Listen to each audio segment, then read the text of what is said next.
Greater Noida में बसे एक छोटे से गांव सुनपुरा में सन 2016 से संचालित है संस्थानम अभय दानम, एक ऐसी संस्था जिसमें मूक प्राणी एवं असहाय पशु पक्षियों के पालन पोषण से लेकर चिकित्सा तक की उत्तम व्यवस्था की जाती है। संस्था में उपस्थित चिकित्सक एवं अन्य सदस्य दिल्ली एनसीआर एवं अनेक क्षेत्रों से 24 घंटे असहाय पशु पक्षियों का रेस्क्यू कर जीवन दान देने का नेक कार्य कर रहे हैं। संस्था में ज्ञान दानम गुरुकुल भी चलाया जा रहा है, जहां छोटे बच्चों को लौकिक शिक्षा के साथ जैन धर्म एवं जीवन उपयोगी संस्कार भी दिए जा रहे हैं। शिक्षा ही नहीं बल्कि बच्चों के रहने एवं खाने की भी निःशुल्क व्यवस्था की जाती है। इनके साथ ही संस्थान में औषधानम आयुर्वेदिक एवं प्राकृतिक चिकित्सा केंद्र में चिकित्सकों के परामर्श से लोगों का उपचार निःशुल्क किया जाता है। संस्था में हथकरघा एवं हस्तशिल्प प्रशिक्षण केंद्र भी संचालित है, जिसमें युवाओं को विभिन्न कलाओं का निःशुल्क प्रशिक्षण प्रदान किया जा रहा है। सन 2017 में इस परिसर में श्री दिगंबर जैन मंदिर की स्थापना भी की गई, जहां अरिहंतगिरी तमिलनाडु से लाई गई मूलनायक भगवान शांतिनाथ की मनोहारी प्रतिमा लगभग 500 वर्ष प्राचीन है। प्रतिमा इतनी निराली है कि हर कोई इन पर मोहित हो जाता है। मंदिर जी में प्रतिदिन प्रभु का अभिषेक, शांति धारा एवं पूजन होता है। वर्तमान में पशुजन्य दुग्ध पदार्थ क्रूरता मुक्त न होने के कारण यहाँ अभिषेक हेतु वनस्पति जन्य विकल्पों जैसे कि नारियल जल, पुष्प एवं फलों के रसों का प्रयोग किया जाता है। क्षेत्र पर हस्तलिखित पांडुलिपि संग्रहालय, जैन वीगन ऑर्गेनिक भोजनालय, गुरुकुल निर्माण का कार्य निरंतर चल रहा है। यदि आप भी ऐसे मनमोहक स्थान संस्थानम अभयदानम के किसी भी कार्य एवं क्षेत्र में सहयोग देना चाहते हैं तो संपर्क करें 9868356946 9329322040। आचार्य श्री उमा स्वामी विरचित तत्वार्थ सूत्र पाठशाला। मंगल आशीर्वाद परम पूज्य आचार्य श्री 108 श्रुत सागर जी महाराज, परम पूज्य आचार्य श्री 108 प्रमुख सागर जी महाराज। प्रेरणा स्रोत परम पूज्य मुनि श्री 108 प्रणम्य सागर जी महाराज एवं परम पूज्य पाठशाला प्रणेता मुनि श्री 108 हनुमान सागर जी महाराज। नमन करता स्वर्गीय श्री उमाशंकर जैन गाजियाबाद वाले।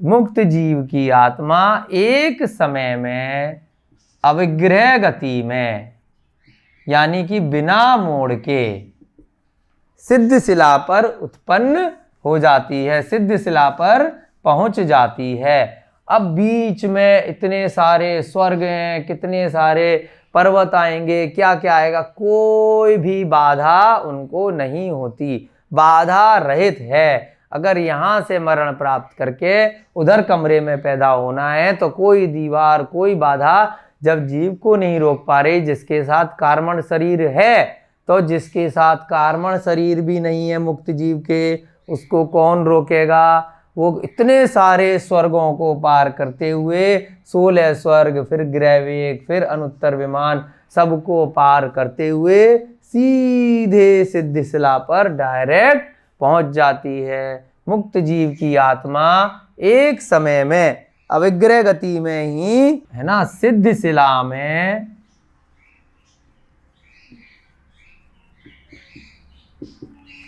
पहुंच जाती है।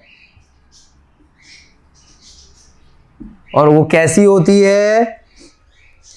विराजमान हो जाती है। हाँ, उनका जो अंतिम शरीर होता है उससे कुछ कम होती है और अपने अंतिम शरीर से कम रूप में तनुवात वलय में, ये सब नाम आपके अगले अध्याय में आएंगे, तनुवात वलय में विराजमान या स्थिर हो जाती है। भविष्य के जितने भी अनंत काल हैं वो वैसे ही रहती है और दर्पण की तरह उनके ज्ञान में संसार के सभी जीव, सभी आत्माएं, सारे की सारे द्रव्य आते रहते हैं, झलकते रहते हैं। ज्ञाता दृष्टा आत्म राम उनको बोला है, जीवित रहती है। ऐसा नहीं है कि वो आत्मा मरण हो गई, आत्मा खत्म हो गई, खत्म नहीं हुई है ना। कई धर्मों में आया है, ऐसी भ्रांतियां हैं कि मोक्ष प्राप्त करने के बाद जन्म मरण नहीं होना, और वो आत्मा अब रही नहीं, आत्मा है लेकिन यहाँ नहीं है संसार में, यहाँ पहुंच गई सिद्ध शिला में, जीवित अवस्था में है, उसका जीवन मरण खत्म हुआ है मात्र। आ गया समझ में? अब 28वां सूत्र और कंप्लीट करेंगे, उसके बाद आज की कक्षा को समाप्त करेंगे, क्योंकि अगर आधा सूत्र कराया तो ढंग से आपके समझ में नहीं आएगा। क्या हुआ? ये अभी अविग्रहवती बताई। अब 28वें सूत्र में वर्ड आया विग्रहवती। दूसरी गति कौन सी हुई? एक अविग्रहवती भी लगा सकते हो अविग्रह के साथ में, अविग्रहवती है ना, दोनों तरह से लिख सकते हैं इसको, क्योंकि अगले सूत्र में वती वर्ड यूज किया है।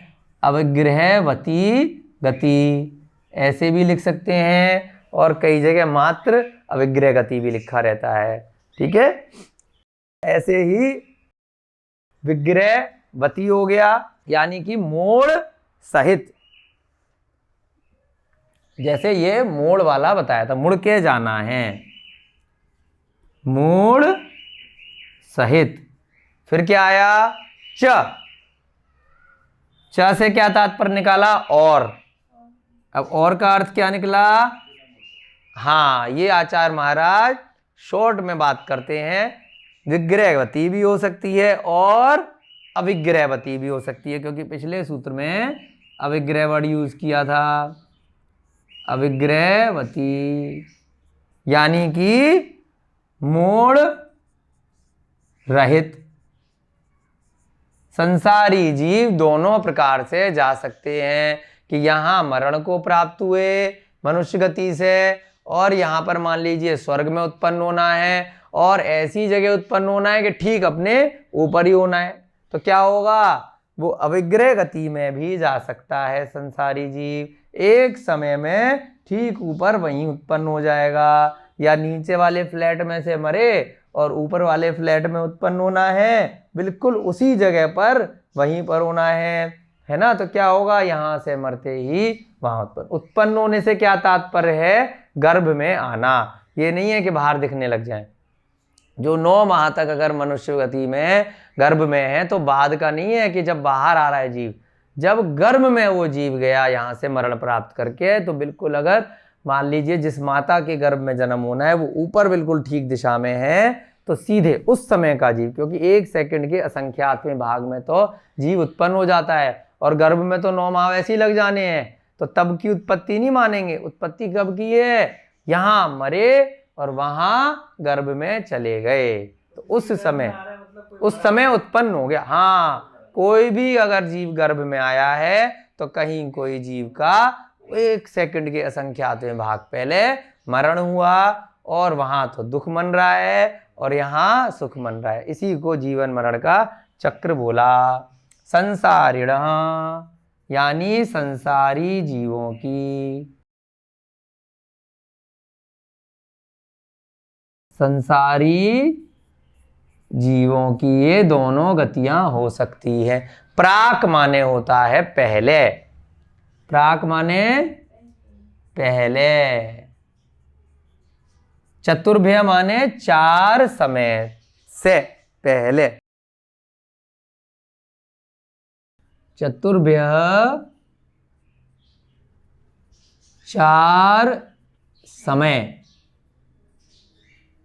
यानी कि मैक्सिमम एक जीव को दूसरा जन्म लेने में 4 समय लगेंगे।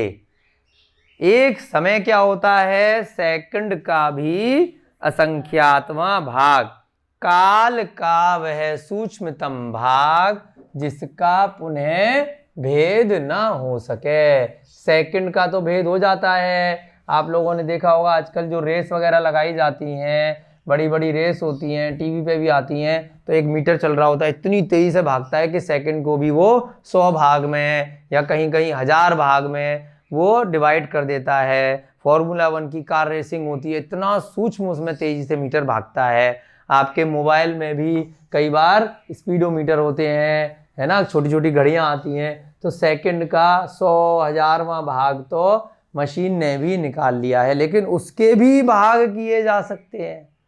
तो क्या बोल, असंख्यात, ऐसी संख्या जो हमारे ज्ञान में ना आए, इतनी छोटी। वो जो मोबाइल के मीटर की या टीवी पे जो मीटर चलता है वो तो हमारे ज्ञान में आ रही है, तभी तो उसको पकड़ पा रहे हैं, लेकिन समय तो काल की वह सूक्ष्मतम इकाई है जिसका पुनः भाग नहीं किया जा सकता। समय माने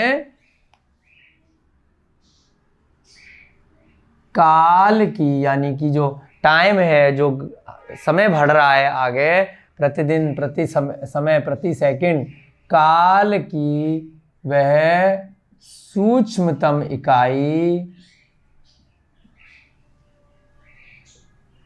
जिसका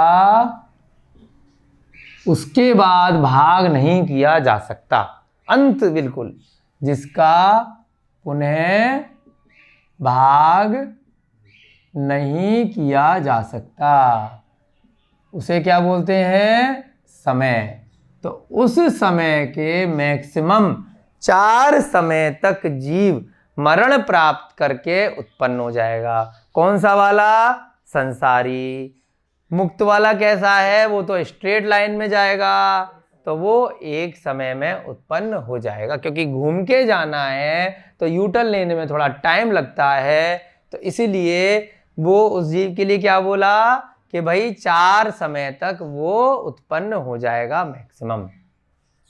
ठीक है, इस सूत्र का अर्थ करते हैं तो और अच्छे समझ में आएगा कि कैसे घूम के जा सकता है। अर्थात संसारी जीव विग्रहवती और अविग्रहवती दोनों प्रकार की गतियों में उत्पन्न हो सकता है। संसारी जीव की विग्रहवती यानी मोड़ सहित और अविग्रहवती यानी कि मोड़ रहित, दोनों गतियां हो सकती हैं और वह अधिकतम 4 समय में, 4 समय से पहले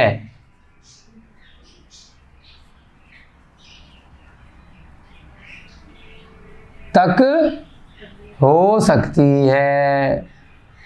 मान लीजिए, क्या मतलब हुआ कि मैक्सिमम 4 समय तक उसकी विग्रह गति हो सकती है या अविग्रह गति। अविग्रह गति है तो एक ही समय में होगी, विग्रह गति है तो क्योंकि मुड़ के जाना है उसको कहीं पर, तो 4 समय में जीव दूसरी गति में उत्पन्न हो जाएगा। 4 समय से पहले लिख दिया। 4 समय से पहले का मतलब क्या हुआ, 4 समय से पहले 3 समय तक उसकी वो गति हो सकती है, चौथे समय में वह कहीं ना कहीं उत्पन्न हो जाएगा। पहले वर्ड यूज किया इन्होंने, इसमें भी बड़ा ट्विस्ट है, सीधे सीधे 3 समय नहीं लिखा, क्योंकि चौथे समय में वो उत्पन्न हो जाएगा। क्या मतलब हुआ इसका, अर्थात यानी कि नोट, जो उसकी विग्रह गति है, संसारी जीव की विग्रह गति 3 समय तक हो सकती है मैक्सिमम। संसारी जीव की विग्रह गति 3 समय तक प्राक चतुर्व्यय लिखा है, यानी 4 समय से पहले तक, 3 समय तक हो सकती है। चौथे समय में वह कहीं ना कहीं जन्म ले लेगा या उत्पन्न हो जाएगा। आ गया बात समझ में आपको? अब कल वाले में इसमें और आगे देखेंगे कि कैसे उसकी 4 समय तक कैसे हो सकती है, वो कैसे घूम के जाएगा और कैसे उत्पन्न होगा। बहुत डिटेल में एक एक चीज आचार्य महाराज ने यहाँ पर बताई है। यानी कि दोनों संसारी जीव, अभी बताया था ना कि अगर सीधे जाएगा तो 1 समय लेगा, अगले सूत्र में आएगा। अगर घूम के जाना है तो 2 समय लेगा, एक बार और घूमना है तो 3 समय तक वो विग्रह गति में रह सकता है।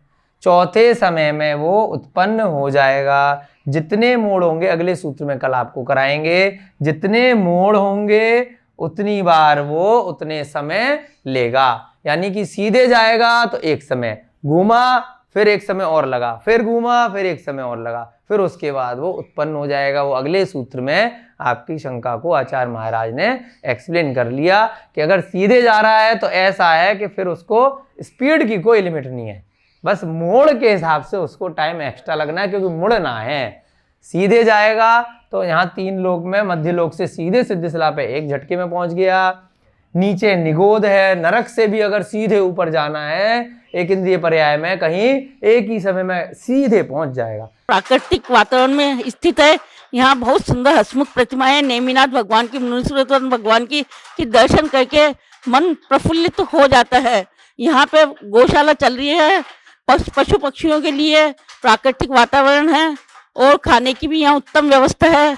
बहुत ही अच्छा लगा, बार बार आने का मन कर रहा है। तीर्थंकर लेनी आना चाहिए। सभी जैन बंधु यहाँ पधारे और दर्शन करके अपने आप को कृतार्थ माने, धन्य माने। नदी के अंदर से ये प्रतिमा निकली है, ये पूरा मंदिर नदी में से निकला है। आप सभी को यहाँ के दर्शन करने चाहिए और जरूर से आना चाहिए। यहाँ पे गौशाला और हथकरघा का काम भी चलता है और बहुत ही अतिशयकारी प्रतिमा है, बहुत ही सुंदर, जिसको देखते ही मन ऐसा करता है कि बार बार यहाँ मंदिर आए और बार बार दर्शन करें। प्रतिमा इतनी अतिशयकारी है कि दोबारा वापस मंदिर फिर दर्शन करने आए हम लोग। आचार्य श्री उमा स्वामी विरचित तत्वार्थ सूत्र पाठशाला।